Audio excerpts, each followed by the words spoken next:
Bismillahirrahmanirrahim. Assalamualaikum warahmatullahi wabarakatuh. Innal hamdalillah nahmaduhu wa nasta'inuhu wa nastaghfiruh wa na'udzu billahi min syururi anfusina wa min sayyiati a'malina. May yahdihillahu fala mudilla lahu wa may yudlil fala hadiya lahu. Asyhadu an la ilaha illallah wahdahu la syarika lahu wa asyhadu anna Muhammadan abduhu wa rasuluh. Ya ayyuhalladzina amanu taqullaha haqqa tuqatih wa la tamutunna illa wa antum muslimun. Ya ayyuhan nasu taqu rabbakumul ladzi khalaqakum min nafsin wahidah wa khalaqa minha zawjaha wa batha minhuma rijalan katsiran wa nisaa'a wattaqullaha alladzi tasaaluna bihi wal arham innallaha kana 'alaikum raqiba. Ya ayyuhalladzina amanu taqullaha wa qulu qawlan sadida yuslih lakum a'malakum wa yaghfir lakum dhunubakum wa may yuti'illaha wa rasulahu faqad faza fawzan 'azima. Amma ba'du fa inna asdaqal hadithi kitabullah wa khairal huda huda Muhammadin sallallahu alaihi wasallam wa syarrul umuri muhdatsatuha fa inna kulla muhdatsatin bid'ah wa kullu bid'atin dhalalah wa kullu dhalalatin finnar. Allahumma fasalli wa sallim ala hadzal nabil karim wa ala alihi wa sahbihi wa sallam. Ikhwatal Islam, a'azakumullah, para hadirin jamaah salat duhur yang dimuliakan Allah tabaraka wa taala. Alhamdulillah, puji syukur senantiasa selalu dan terus kita panjatkan kepada Allah tabaraka wa taala dengan qudrah dan iradahnya. Kembali pada kesempatan siang hari ini kita berkumpul di dalam tempat yang baik dan mulia ini dalam rangka talabul ilmi, menimba, menuntut ilmu syar'i yang merupakan perintah dari Allah Subhanahu wa taala kepada kita sebagai seorang muslim, yang mudah-mudahan dengan apa yang kita pelajari menambah pengetahuan kita terhadap din, terhadap agama yang mulia ini, menambah keimanan kita kepada Allah Subhanahu wa taala. Semoga juga ilmu tersebut dapat berbuah dan menghasilkan amal-amal saleh di dalam kehidupan kita, dan semoga insyaallah ilmu tersebut kelak pada yaumul qiyamah akan menjadi hujjah, akan menjadi syafaat bagi kita semuanya di hadapan Allah Subhanahu wa taala. Salawat dan salam tidak lupa kita sampaikan kepada uswah hasanah kita Rasulullah sallallahu alaihi wasallam.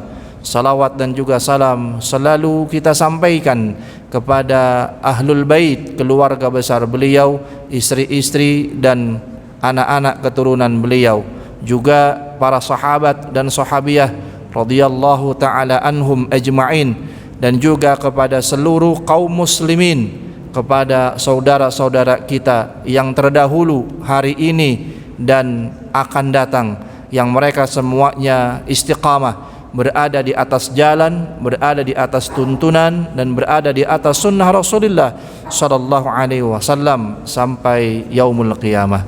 Semoga Allah Subhanahu wa taala menjadikan kita orang-orang yang tergolong di dalam bahagiannya.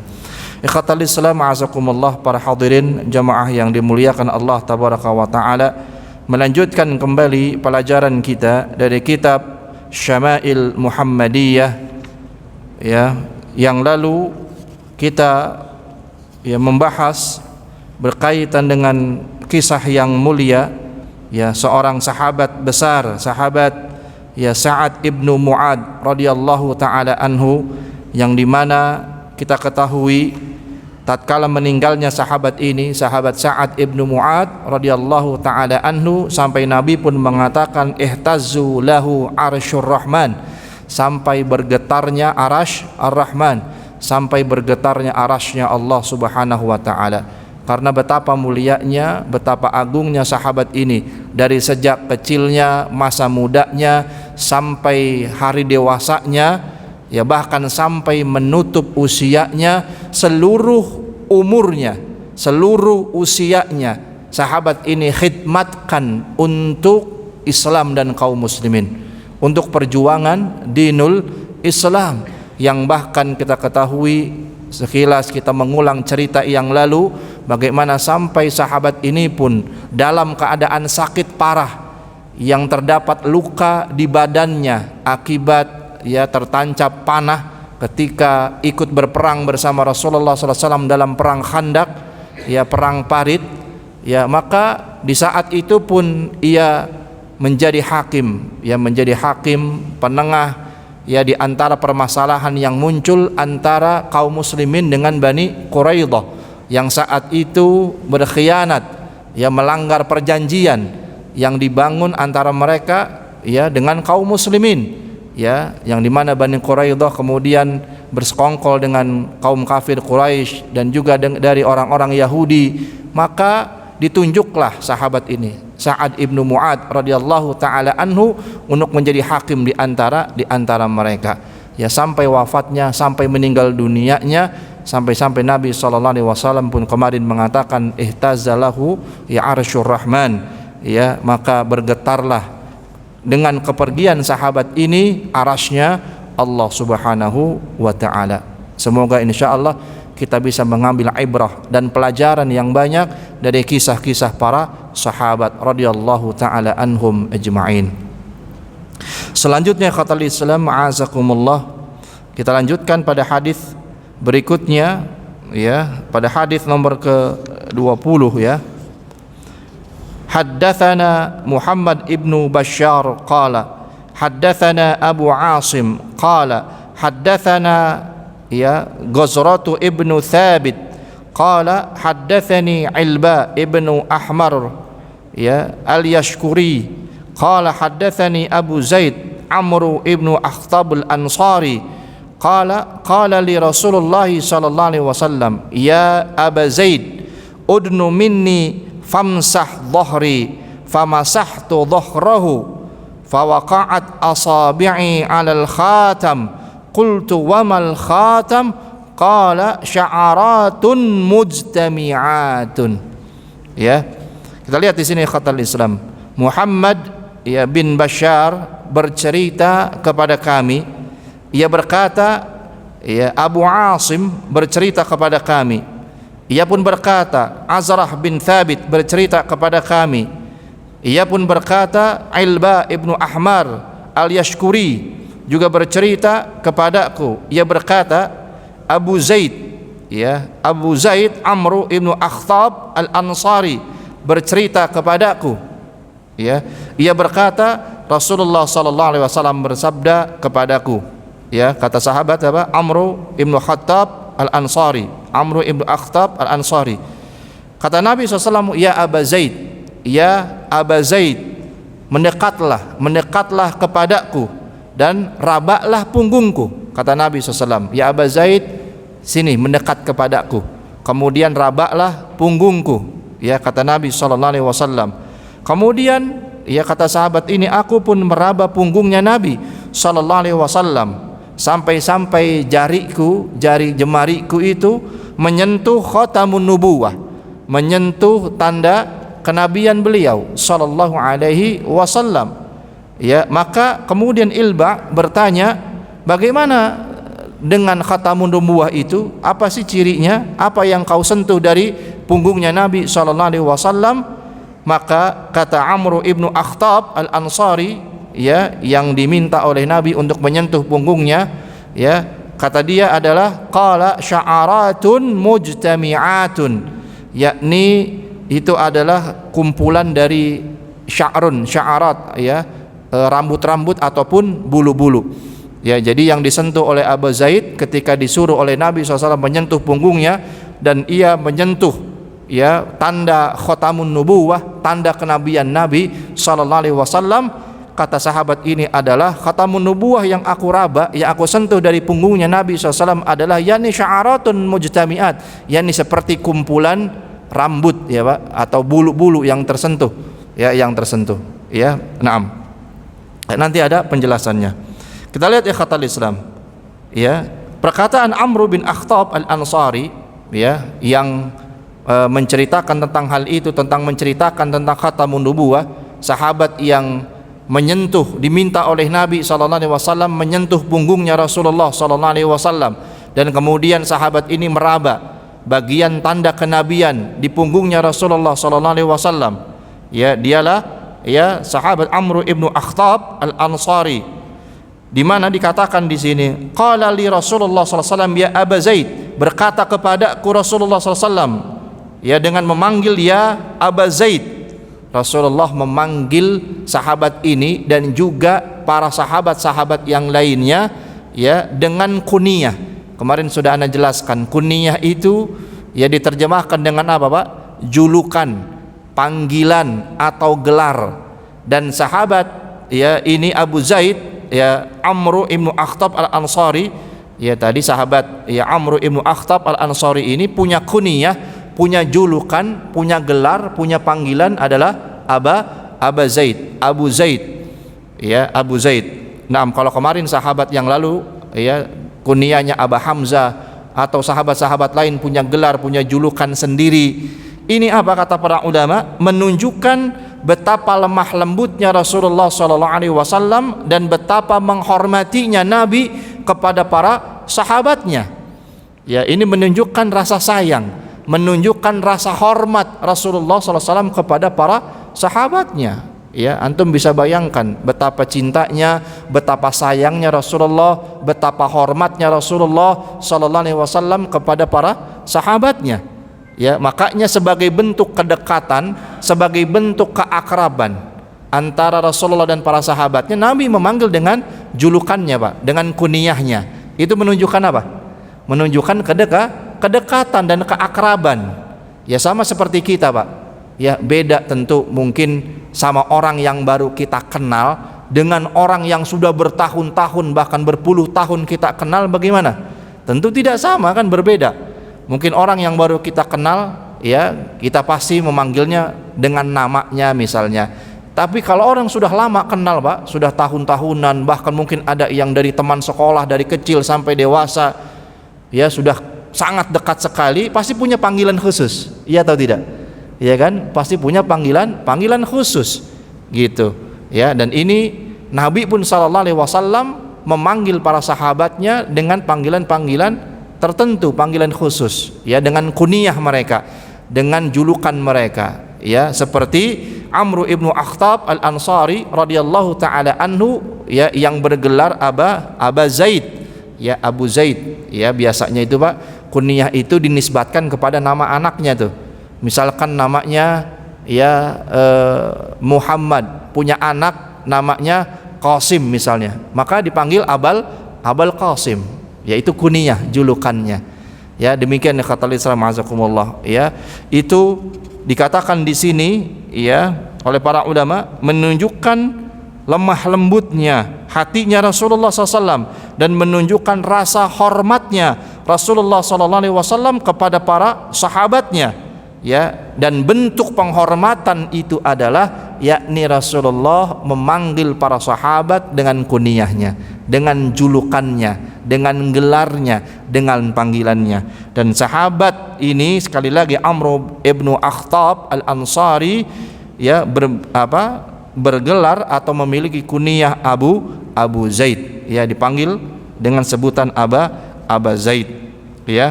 Naam.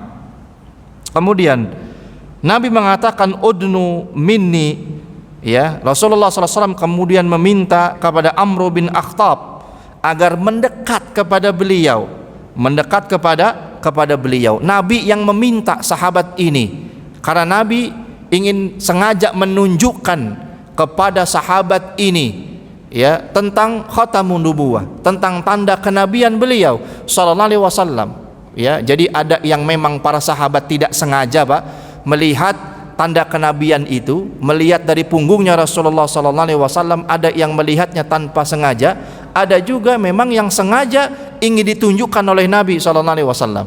Nabi yang meminta sendiri ya kepada para sahabatnya untuk melihat tanda kenabian itu ya, termasuk kepada sahabat ya Amr bin Akhtab al-Ansari ini radhiyallahu taala anhu. Nabi SAW yang meminta sendiri ya agar sahabat ini mendekat kepadaku. Tadi Nabi mengatakan udnu minni, kata Nabi, sini kau mendekat kepadaku ya. Kemudian Nabi SAW mengatakan kepada sahabat ini famsah dhahri, peganglah punggungku, rabaklah, sentuhlah punggungku, kata Nabi SAW. Lalu Amr bin Akhtab Al-Ansari melaksanakan perintah Nabi SAW. Famasahtu dhahrahu, kemudian aku menyentuh punggungnya Rasulullah sallallahu alaihi wasallam, karena diperintahkan oleh Nabi sallallahu alaihi wasallam. Kemudian fawaqa'at ashabi alal khatam, kemudian menerangkan kalimat ini bahwa setelah meraba punggungnya Rasulullah sallallahu alaihi wasallam, tangan Amr bin Akhtab Al-Ansari ini radhiyallahu taala anhu menyentuh khatamun nubuwah, menyentuh ataupun meraba dari tanda kenabian Rasulullah SAW yang itu ada di antara kedua bahu beliau, yang kemarin sudah berulang-ulang ana sampaikan, yang dimana itu lebih dekat kepada bahu yang sebelah kiri beliau sallallahu alaihi wasallam. Jadi Nabi ingin menunjukkan tanda itu sekali lagi kepada sahabatnya, termasuk yang dimaksud di sini adalah sahabat Amr bin Akhtab Al-Ansari radhiyallahu taala anhu. Kemudian ada kalimat qultu wa mal khatam, ada seorang yang bernama Ilba tadi bertanya, yang merawikan hadis ini langsung bertanya kepada Amr bin Akhtab Al-Ansari yang diminta untuk menyentuh punggungnya Rasulullah sallallahu alaihi wasallam. Ditanya tadi, gimana sih sebetulnya tanda kenabian itu, yakni di ujung kalimat hadis ini dikatakan adalah oleh Amr bin Akhtab Al-Ansari, sya'aratun mujtami'at. Kata sahabat ini, sesungguhnya tanda kenabian itu adalah sekumpulan bulu-bulu, sekumpulan rambut atau bulu, karena dia pas menyentuh, dia menyentuh bahagian bulu, bulu atau rambut punggungnya Rasulullah sallallahu alaihi wasallam. Makanya dikatakan sya'aratun mujtami'at, yakni sya'arat bentuk jamak dari kata sya'run. Sya'run itu rambut artinya, Pak, rambut-rambut atau bulu-bulu. Sya'arat berarti bulu-bulu, rambut-rambut yang banyak. Mujtami'at, kumpulan rambut-rambut atau bulu-bulu. Kata sahabat ini radhiyallahu taala anhu. Akan tetapi jelas kata para ulama di sini dikatakan sesungguhnya sebenarnya ia adalah tetap berupa apa?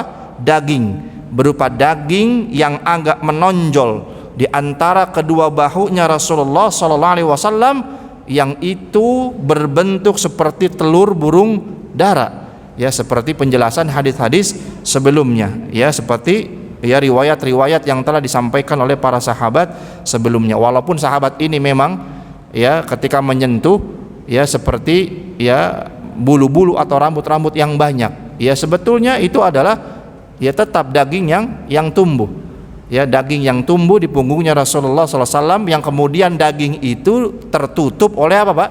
Tertutup oleh bulu, tertutup oleh rambut. Maksudnya itu kata para ulama. Akan tetapi jelas sama maknanya. Tidak bertentangan. Kan takut ada yang bertanya, bagaimana kok hadisnya bertentangan? Hadis yang sebelumnya dikatakan bahwa itu seperti daging yang tumbuh, sedangkan di sini tanda kenabian kok rambut-rambut yang banyak. Mana yang benar? Tidak ada yang bertentangan dengan dua hadis ini. Kata Islam azakumullah. Jelas kata para ulama, tetap yang dimaksud di sini adalah yang diraba oleh sahabat Amr ibn Akhtab Al-Ansari juga adalah daging yang tumbuh di punggung Nabi sallallahu alaihi wasallam, yang ukurannya sebesar telur burung dara, dan benjolan itu, daging tumbuh itu ditutupi oleh apa? Oleh bulu, oleh rambut, kata para ulama. Sama saja pemahamannya seperti itu. Naam. Sama seperti kisah lain, misalnya ada satu hadis yang menyebutkan nanti Nabi Isa alaihissalatu wassalam usianya 33 tahun, sedangkan pada hadis yang lain Nabi Isa usianya berapa? 40 tahun gitu kan. Kok berbeda-beda nih hadis yang satu dengan hadis yang lain? Sebetulnya tidaklah berbeda. Maksudnya apa dari pemahaman hadis ini? Kata para ulama, dahulu kala ketika Nabi Isa alaihissalatu wassalam diangkat oleh Allah Ta'ala ke atas langit, ketika dahulu dikejar-kejar ingin disalib, usianya 33 tahun. Nanti Nabi Isa alaihissalatu wassalam ketika kembali ke muka bumi ini, dikembalikan oleh Allah ke muka bumi ini nanti di akhir zaman, usianya selama 7 tahun, sehingga total usia Nabi Isa alaihissalatu wassalam adalah 40 tahun. Itu pemahamannya, Pak. Ya, jadi tidak bertentangan antara satu hadis dengan hadis yang lain. Karena ada orang yang bertanya, di satu hadis ini kok 33 tahun, sedangkan hadis yang ini 40 tahun, kok bertentangan? Mana yang benar? Dua-duanya benar, hadisnya tidak bertentangan. Ya, agar kita tidak salah memahaminya. Para ulama pun sudah menjelaskan, maksudnya demikian. Sama dengan ya hadis-hadis tentang khatamun nubuwah, tentang ciri-ciri kenabian Rasulullah, tanda-tanda kenabian Rasulullah SAW. Ya, mungkin di hadis yang lalu dikatakan daging yang tumbuh sebesar telur bulung dara, kok di sini dikatakan kumpulan rambut-rambut yang banyak. Mana yang benar? Dua-duanya benar. Ya, jadi yang dimaksud di sini adalah tetap yang diraba, yang disentuh oleh sahabat Amr ibnu Akhtab al-Ansari yang berkunyah, berjuluk ya Abu Zaid tadi, tetap adalah daging yang tumbuh di belakang punggungnya Rasulullah SAW sebesar telur burung dara, dan ya benjolan itu tertutup oleh apa? Oleh bulu-bulu. Ya, sama saja pemahamannya demikian ya kata Islam. Jadi tidak ada yang berselisih ya di antara hadis ini. Naam.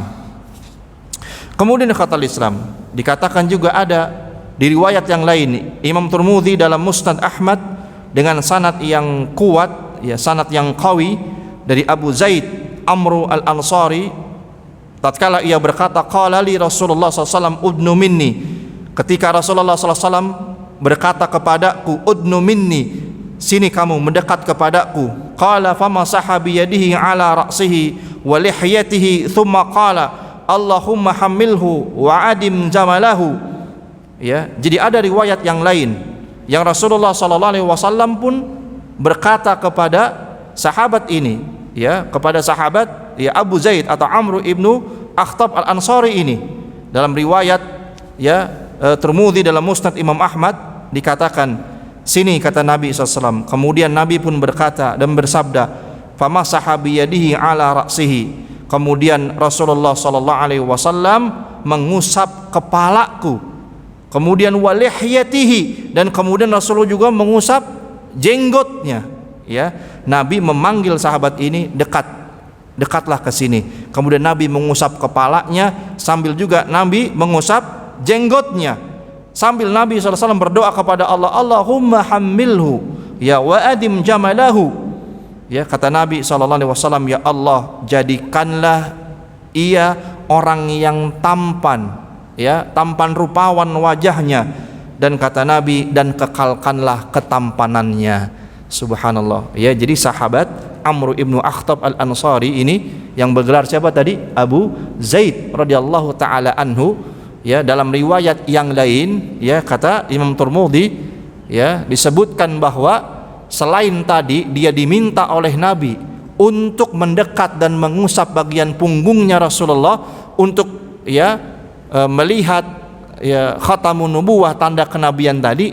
Dalam riwayat yang lain, sahabat ini pun adalah juga sahabat yang diminta untuk mendekat kepada Rasulullah. Kemudian ya sahabat ini diusap kepalanya oleh Nabi, bahkan diusap pun jenggotnya oleh Nabi sallallahu alaihi wasallam, sampai apa? Didoakan oleh Rasulullah SAW. Tadi kata Nabi sallallahu alaihi wasallam, Allahumma hamilhu wa adim jamalahu.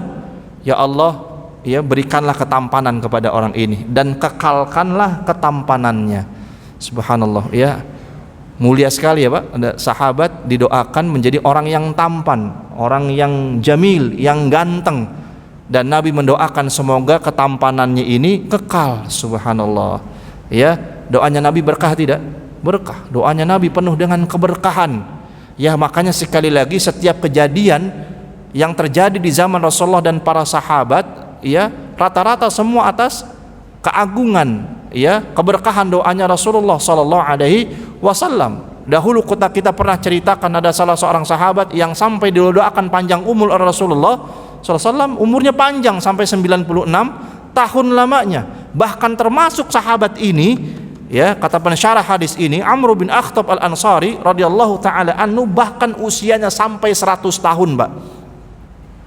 Sahabat Amr ya Ibnu Akhtab al-Ansari, Abu Zaid ini ya orang yang tadi disuruh meraba punggungnya Rasulullah, kemudian sama Nabi diusap kepalanya, kemudian diusap jenggotnya, kemudian didoakan oleh Rasulullah SAW dengan ketampanan, dan ketampanan yang tidak pernah sirna, kata Nabi.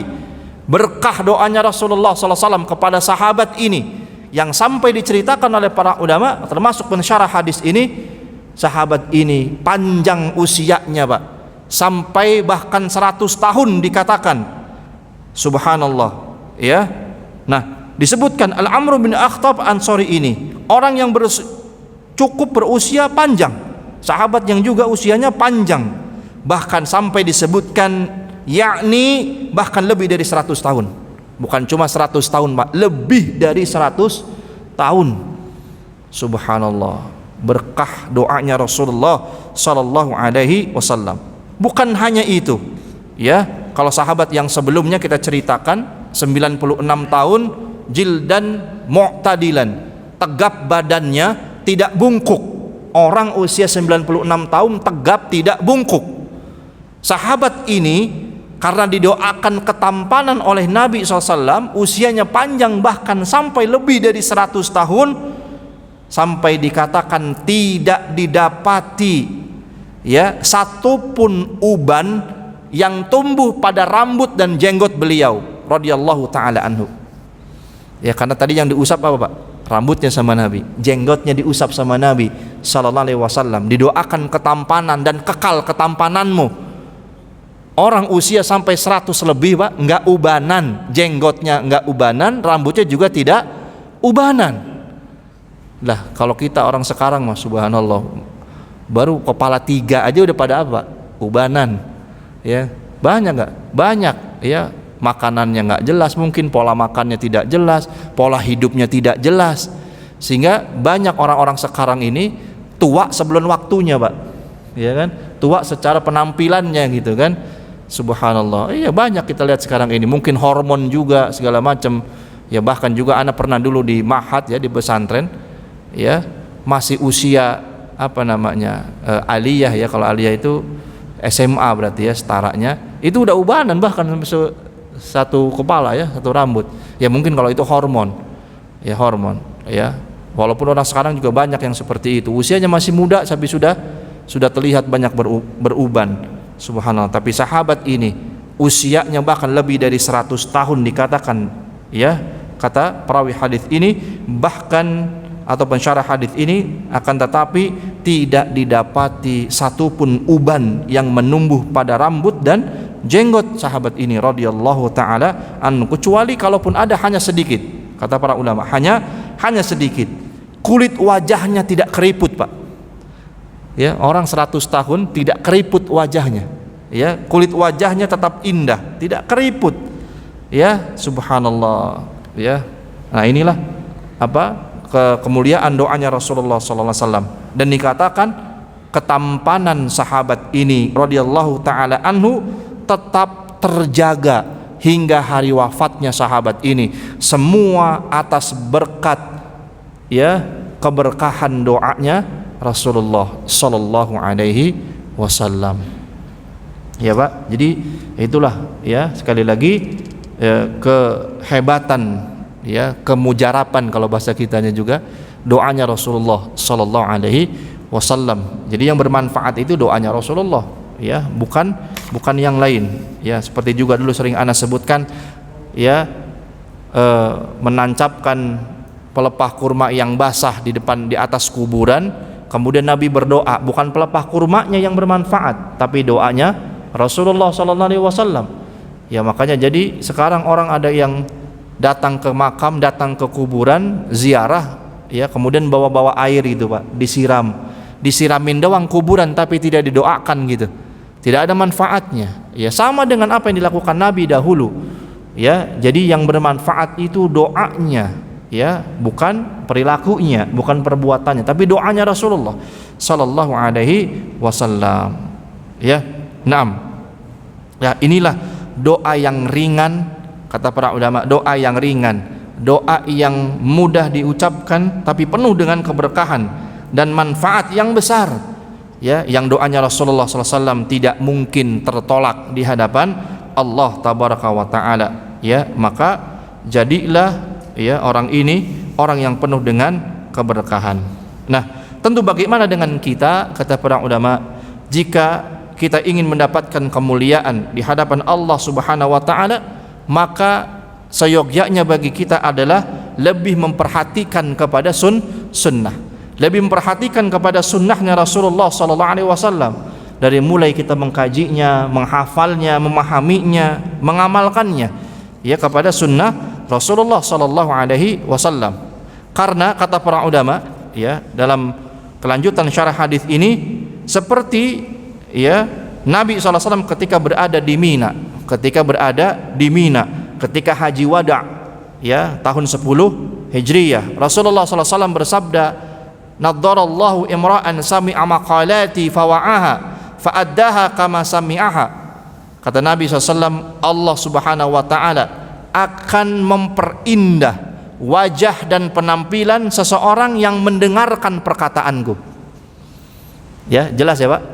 Jadi kalau kita mau jadi orang yang tampan, wajahnya bercahaya, hidupnya penuh dengan keberkahan dan kemuliaan, apa syaratnya Pak dalam hadis ini? Hadisnya adalah, ya, dikatakan Nabi SAW tadi, berarti syaratnya adalah bagi kita harus mendengar dan mengamalkan sunnah. Ya, jadi obat untuk awet muda, ya Pak, obat agar wajah kita cerah, bercahaya, ya, wajah yang tampan juga demikian bisa dikatakan. Maka apa syaratnya? Yakni mendengarkan sunnah Rasulullah dan mengamalkannya. Karena dalam, ya, hadis ini dikatakan tatkala Nabi SAW berada di Mina dan Nabi berkhutbah di hadapan para sahabatnya, Nabi mengatakan, "Naddarallahu imra'an sami'a maqalati fawa'aha." Kata Nabi, Allah akan, ya, memperindah wajah dan penampilan seseorang yang selalu mendengarkan perkataanku. Kata Nabi SAW, fa'addaha kama sami'aha, kemudian ia benar-benar menjaganya dan mengamalkannya sebagaimana yang ia dengar. Ya. Jadi kalau Allah ingin memperindah wajah penampilan kita, dengarkan perkataan Rasulullah SAW, kemudian dia jaga dan ia amalkan di atas kehidupan ini. Ya, sampai kata Sufyan ibnu Uyainah radhiyallahu taala anhu, ia berkata, tidaklah ada seseorang itu mencari dengan belajar, dengan menghafal, dengan mengulas, mengkaji dan mengamalkan satu hadis Nabi sallallahu alaihi wasallam, kecuali Allah tabaraka wa taala akan mengkaruniakan kepadanya wajah yang cerah, wajah yang tampan. Ya, kata Sufyan ibnu Uyainah. Ya, bayangkan Pak. Ya, jadi kata para sahabat pun, kata para ulama pun, kalau mau Allah datangkan kecerahan pada wajah kita, ketampanan pada wajah kita, bahkan keberkahan ke dalam hidup kita, apa tadi syaratnya? Jelas adalah dengan, ya, mendengarkan perkataan Nabi. Ya, berarti kan mendengarkan setiap hadis-hadis Nabi dan kemudian mengamalkan sunnah Rasulullah SAW. Gampang saja.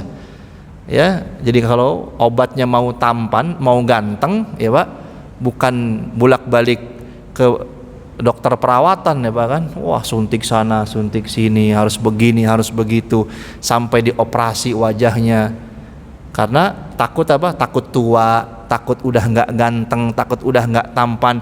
Sama kayak laki-laki disuruh pelihara jenggot, takut, ya Pak, jenggotnya dicukur habis. Ya, padahal apa kata Ummul Mukminin Aisyah radhiyallahu taala anha, tidaklah ada laki-laki yang paling tampan di muka bumi ini kecuali dengan apa? Dengan lihyah, dengan jenggotnya.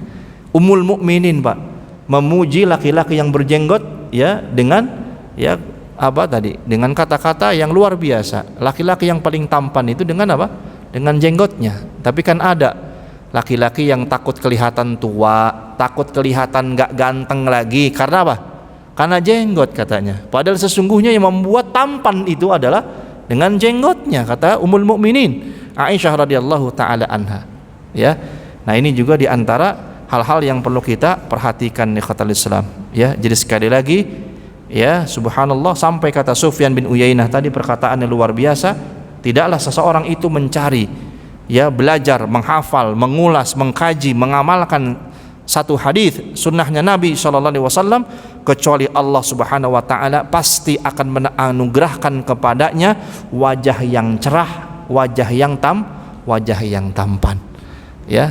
Jadi ya itu kata kuncinya, Pak. Bukan perawatan, ya, bukan operasi plastik, tapi apa? Dengan mengamalkan sunnah Rasulullah sallallahu alaihi wasallam. Ya, itu akan mencerahkan wajah kita, membuat tampan ya wajah kita jelas, ya, dan juga mendatangkan keberkahan bagi kita. Naam. Mudah-mudahan ya kita bisa mengambil hikmah, faidah yang banyak dari hadis yang berikut ini. Ya, semoga Allah Subhanahu wa taala menjadikan kita orang-orang yang istiqamah ya untuk berada di atas sunnahnya Rasulullah sallallahu alaihi wasallam. Semoga bermanfaat. Aqulu qouli hadza wa astaghfirullahal ladzi li wa lakum. Subhanakallahumma bihamdika asyhadu an la ilaha illa anta astaghfiruka wa atubu ilaik. Hadanallahu wa iyyakum ajma'in. Assalamualaikum warahmatullahi wabarakatuh.